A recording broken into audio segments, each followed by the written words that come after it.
नमस्कार. ब्रेकनंतर पुन्हा एकदा आपलं स्वागत आहे. विद्यार्थ्यांच्या जडणघडणीत आजी आजोबांचा मोलाचा वाटा असल्याने त्यांच्याशी संवाद साधण्यासाठी विद्यार्थी आजी आजोबा शिक्षक स्नेह मेळाव्याचे आयोजन केले असल्याचे प्रतिपादन सेंट लिओ इंटरनॅशनल स्कूलचे चेअरमन राजेश भोरसर यांनी काळे बोराडे नगर येथे बोलताना केले. सेंट लिओ इंटरनॅशनल स्कूलच्या वतीनं विद्यार्थी आजी आजोबा शिक्षक यांच्या स्नेह मेळाव्याचे आयोजन गजानन महाराज मंदिर सभागृहात करण्यात आले होते. यावेळी राजेश भोरसर हे प्रसारमाध्यमांशी बोलत होते. आजी आजोबांचे स्वागत राजेश भोरसर स्कूलच्या संचालिका छायाताई भोर यांनी केले. यावेळी आजी आजोबांच्या आरोग्य तपासणीचे मोफत शिबिर आयोजित करण्यात आले होते. या शिबिराचा लाभ सर्व ज्येष्ठ आजी आजोबांनी घेतला. विद्यार्थ्यांनी गाण्यावर नृत्य सादर करत सर्वांची मनं जिंकून घेतली, तर चक्क आजी आजोबांनी डान्स करत आनंद व्यक्त केला. मनमोकळेपणाने भोरसर शिक्षकांबरोबर संवाद साधला. गप्पा गोष्टी करत आपले अनुभव व्यक्त केले. नातवांची चांगल्या प्रकारे प्रगती होत आहे अशा भावना व्यक्त करत शाळेचे आणि शिक्षकांचे आभार मानत शाळेला पुढील वाटचालीस शुभेच्छा दिल्या. यावेळी शेकडो आजी आजोबा उपस्थित होते. त्यांचे सत्कार करून खेळ घेण्यात आले. त्यांना चहा नाश्ता देण्यात आला.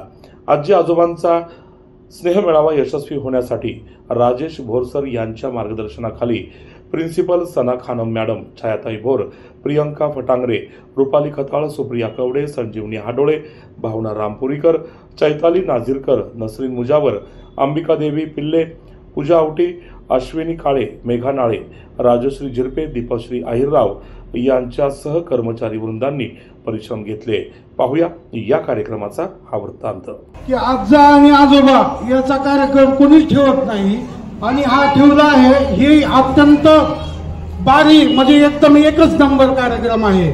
आणि ही स्टॉप आणि सर यांनी जे कार्यक्रम ठेवला आहे ह्याला आमचा पूर्ण पाठिंबा आहे.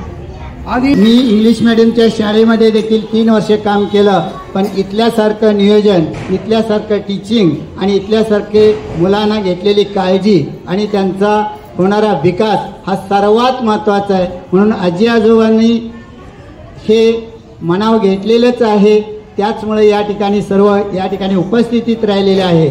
आध्यात्मिक शिक्षण सुद्धा पाहिजे, भौतिकता हे अगदी शाळेत शिक्षण पाहिजे, हे दोन्ही सुद्धा पाहिजे. आणि ह्या शाळेमध्ये आल्यापासून अगदी हाय थोडा हट्टी येतो, शाळेत यायच्या वेळेस थोडा रडतो, नंतर मग शाळेत जातो. आणि घरी आल्यानंतर म्हणतो की आजोबा मला चॉकलेट द्या, मला आईस्क्रीम द्या, मग तेव्हाच तो खुश होतो. तो खूप त्रास देतो, खूप काय काय करतो, दिवसभर एवढा त्रास देतो की मीच म्हणून सहन करते. आणि परत संध्याकाळी जेवायच्या वेळेला मात्र आजी बाबा, आई बाबा जेवायला या, हा जेवायला बोलल्याशिवाय तू जेवत नाही.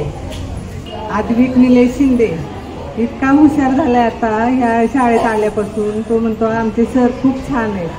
म्हणलं बाबा इतका हुशार, आता तू पहिलीला जाणार, 3-4 वर्षे त्यांनी काढले. तो म्हणतो शिक्षक आमचे इतके चांगले आहेत की मला खूप खायला, अजून काय काय गोष्टी, अजून खेळायचं कसं सर्व शिकवतात. इथून आल्यानंतर सगळे अभ्यास करून दाखवतो, डान्स करतो, गाणे म्हणतो. मला म्हणतो आजी माझ्याबरोबर खेळ, तू माझ्याबरोबर डान्स करून दाखव. इतकं छान वाटतं. सगळ्या मॅडमचे सरांचे मी आभार मानते. त्याच्यापेक्षा ह्यांची प्रगती मला जास्त वाटते, का तर सरांचा पाया मला वाटतं की भक्कम आहे आणि सर्वांच्या वरती लक्ष देऊन असतात ते पालक, आजोबा कोण घ्यायला येते कोण नाही घ्यायला येते, बरोबर लक्ष देऊनच मुलांना बाहेर सोडतात. स्वतः दरवाजा गेटमध्ये उभे राहून सगळ्यांच्या वरती लक्ष सोडून पालक असतील, आजोबा ओळखतात आणि त्या मुलाचं नाव घेऊन त्याला सोडतात. नाही ओळखीत आले तर त्यांना विचारतात कोण पाहिजे तुम्हाला. घरी आल्याबरोबर डबा फिनिश झालेला बघितल्यावर समाधान वाटतं. घरी काही खात नाही व्यवस्थित, पण स्कूलमध्ये व्यवस्थित असतो, डबा फिनिश केलेला असतो. आणि शाळेची प्रगती खूप छान व्यवस्थित आहे. स्टाफ पण छान आहे. आमच्या मिस्टर खूप आम्हाला हे करतात मॅडम, त्यामुळे सारखं सांगत असतो. त्यांची शाळा सुरू करताना त्यांना जे काही अनुभव आले ते माझ्या डोळ्यासमोर आहेत. त्यांनी खूप त्रास घेतला या संस्थेसाठी.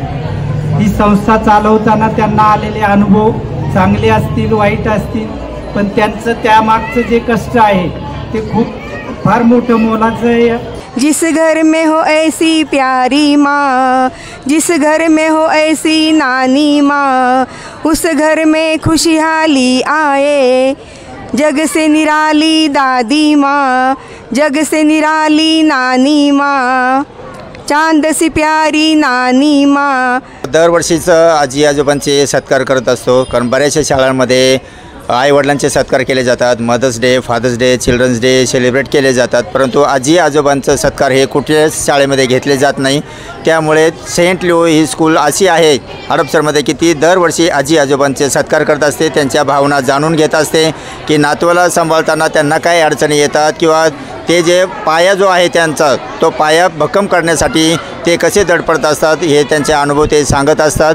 आणि सेंट लिओ ही कायमच आजी आजोबांच्याही पाठीशी असते, त्यांचे दरवर्षी सत्कार करते, त्यांच्या भावना जाणून घेण्याचा प्रयत्न करत असते की इथे त्यांना आजी आजोबांना नुसतं सत्कारच नाही तर इथं त्यांचे काही गेम्स घेतल्या जातात, त्यांना चहा नाश्ता दिला जातो, काही त्यांच्या एन्जॉय केले जातात, डान्स घेतले जातात, काही खेळ घेतले जातात आणि त्यांनाही एक आनंद देण्याचं काम या कार्यक्रम आयोजित करण्याचा हेतू जो आहे की ते त्यांना की एक आनंद देण्याचं काम ह्या शाळेमार्फत केलं जातं।